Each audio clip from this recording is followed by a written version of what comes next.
Bonjour et bienvenue pour ce nouveau Deep Dive. Aujourd'hui, on plonge dans une langue fascinante et assez peu connue du sud du Sénégal, le Bainank Gunya Molo. Notre source principale, c'est un ouvrage académique, oui, assez pointu. Le Bainank Gunya Molo, une langue du sud du Sénégal. C'est de Sokna Bao Diop. Une analyse linguistique, phonologique, morphologique, syntaxique, publiée chez l'Harmattan. Alors notre mission, c'est d'en extraire un peu la substance. Qui parle cette langue? Qu'est-ce qui la rend si spéciale? Et puis pourquoi elle est importante, notamment pour les linguistes, pour l'histoire aussi? Allez, on décortique ça. Pour commencer, le Bainank Gunyamolo, où est-ce qu'on le parle? Principalement dans un village, Niamon, c'est en Casamance, et les Bainank, on les considère un peu comme le peuple le plus ancien de la région, c'est ça.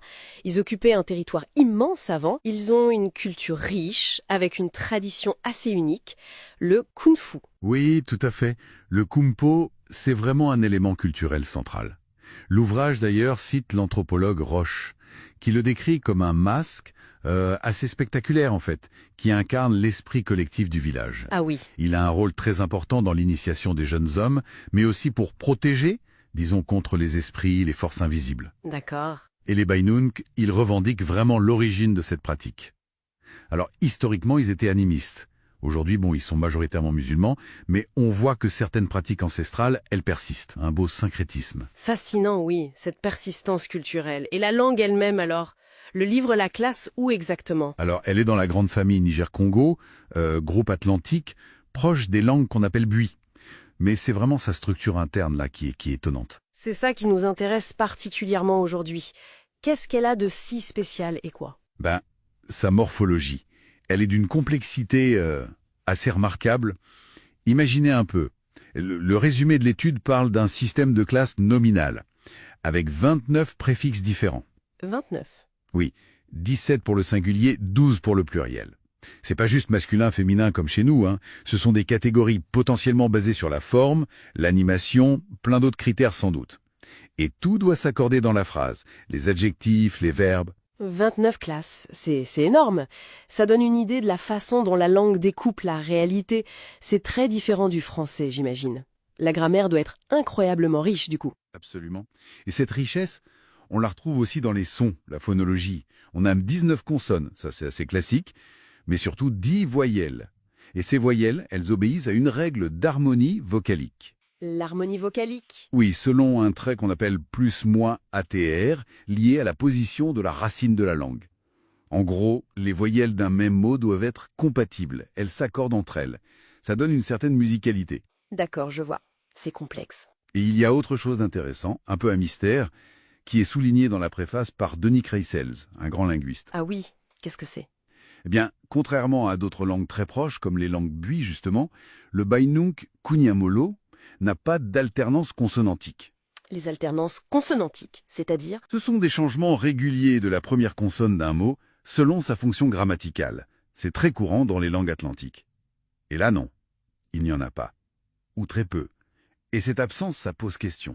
Pourquoi cette langue si proche des autres n'a pas ce trait amorphis? Héritage différent, emprunt, ça complique un peu le travail pour retracer l'histoire de ces langues. Intéressant. Oui, ce côté un peu pièce manquante ou pièce différente du puzzle. Et aujourd'hui, alors, comment se porte cette langue, sa vitalité? Le livre mentionne que les locuteurs parlent souvent d'autres langues, non? Oui, c'est exact. Le plurilinguisme est très répandu. Ils parlent Wolof, qui est la langue véhiculaire, le Manding, le Joula, qui sont des langues voisines, et le français, bien sûr, langue officielle. C'est le résultat de contacts anciens avec les Manding, les Joula, et puis plus récents avec le Wolof et le français. Et ça a un impact sur la transmission du Bainonk? Malheureusement, oui.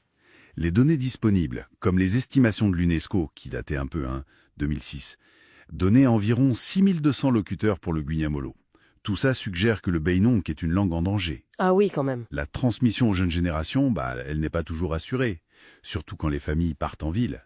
Et puis, il y a très peu de matériel pédagogique pour l'apprendre, l'écrire, à part quelques initiatives locales des manuels d'initiation. Donc un travail de description comme celui de Soknaba ou Diop, c'est d'autant plus précieux. Exactement. C'est vraiment une sauvegarde importante pour une langue menacée. Alors, si on devait résumer les points clés de ce deep dive, qu'est-ce qu'on retient? On a découvert le Bainunk Gunyamolo, donc la langue d'un peuple ancien de Casamance, les Bainunk, avec une culture propre, des traditions fortes comme le Kumpo. Oui, et on a vu une langue linguistiquement très riche, très complexe, surtout avec cet impressionnant système de classes nominales 29, et puis ses particularités phonologiques, comme l'absence d'alternance consonantique, qui intriguent les spécialistes.